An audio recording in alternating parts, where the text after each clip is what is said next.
जय जगन्नाथ साଙ୍ଗମାନେ କେମିତି ଅଛନ୍ତି ସମସ୍ତେ। ଆଶା କରୁଛି ସମସ୍ତେ ଭଲ ଥିବେ।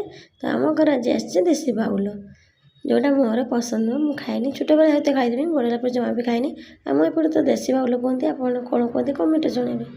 ତ ଯେହେତୁ ଚୁନା ମାଛ ଆସିଛି ମୋ ପାଇଁ, ସମସ୍ତେ ଖାଇବେ, ମୁଁ ବି ଖାଇବି, କିନ୍ତୁ ଏଇ ମାଛଟା ମୁଁ ଖାଇବିନି। ଏଇଟା ଦାସ ବାବୁ କାଟିବେ, ମୁଁ ଜମା ବି କାଟିବିନି। ତ ତାଙ୍କୁ କହିଲି ତୁମେ କାଟିନି, ସେ କହିଲେ ହଉ ଠିକ୍ ଅଛି, ତୁମ ପାଇଁ ତୁମେ ରୋଷେଇ କରିନିଅ, ମୁଁ କାଟିଦେଉଛି।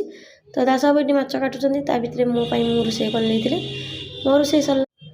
ଦାସ ବାବୁଙ୍କର ମାଛ କଟା ବି ସରିଯାଇଥିଲା। ସେ କେମିତି ମାଛ କାଟିଛନ୍ତି ଦେଖନ୍ତୁ, ମାଛର ମୁଣ୍ଡ ବାହାର କରିଦେଇଛନ୍ତି। କାହିଁକିନା ମୋର ଛୋଟ ତାୱା, ମୋ ତାୱାରେ ଜମା ବି ଧରିବନି ଏତେ ବଡ଼ ମାଛ, ତ ସେଥିପାଇଁ ମାଛର ମୁଣ୍ଡ କାଟି ବାହାର କରିଦେଇଛନ୍ତି। କେଉଁମାନଙ୍କୁ ଏ ମାଛ ଖାଇବା ପାଇଁ ପସନ୍ଦ ପ୍ଲିଜ୍ କମେଣ୍ଟରେ ଜଣାଇବେ। ଭିଡ଼ିଓ ଭଲ ଲାଗିଲେ ଲାଇକ୍, କମେଣ୍ଟ, ସେୟାର ଆଉ ସବସ୍କ୍ରାଇବ୍ କରିଦେବେ। ଏପଟେ ଦେଖନ୍ତୁ ମୁଁ ସବୁ ମସଲା ଗୋଳି ନେଇଥିଲି ତେଲ ସହିତ।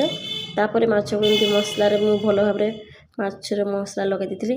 କାରଣ ଏ ମାଛକୁ କେମିତି ରୋଷେଇ କରନ୍ତି ମୁଁ ଜମା ବି ଜାଣିନି। ଆପଣ ଜାଣିଛନ୍ତି ଯଦି ଆପଣମାନେ ମୋତେ ପ୍ଲିଜ୍ କମେଣ୍ଟରେ ଜଣାଇବେ ଯେ କେମିତି ରୋଷେଇ କରନ୍ତି। ତ ଏପଟେ ମୋର ମାଛର ମସଲା ଲଗାଇ ସରିଗଲା। ମସଲା ଲଗାଇ ସାରିଲା ପରେ ମୁଁ ମାଛକୁ ତେଲରେ ଛାଡ଼ି ଦେଇଥିଲି। ଦେଖନ୍ତୁ ବହୁତ ସୁନ୍ଦର ହେଉଛି ମାଛ, ଯେହେତୁ ଟିକେ ତାୱା ଛୋଟ, ଟିକେ ଯାହା ହେଇଥିଲା ତଥାପି ହେଇଯାଇଥିଲା। ଏପଟେ ମୋର ମାଛ ଭଜା ସରିଲାନି। ମାଛ ଭଜା ସରିଲା ପରେ ଆମେ ସମସ୍ତେ ଖାଇବା ବସିଛୁ। ମୋର ମାଛ ଖଟା ଆଉ ଆଳୁ ପକେଇ ଝାଳ ବାଟୁଣିଆ, ସେମାନଙ୍କର ମାଛ ଭଜା, ମୋ ମାଛ ଖାଇବେ। ରହିଲି, ଜୟ ଜଗନ୍ନାଥ।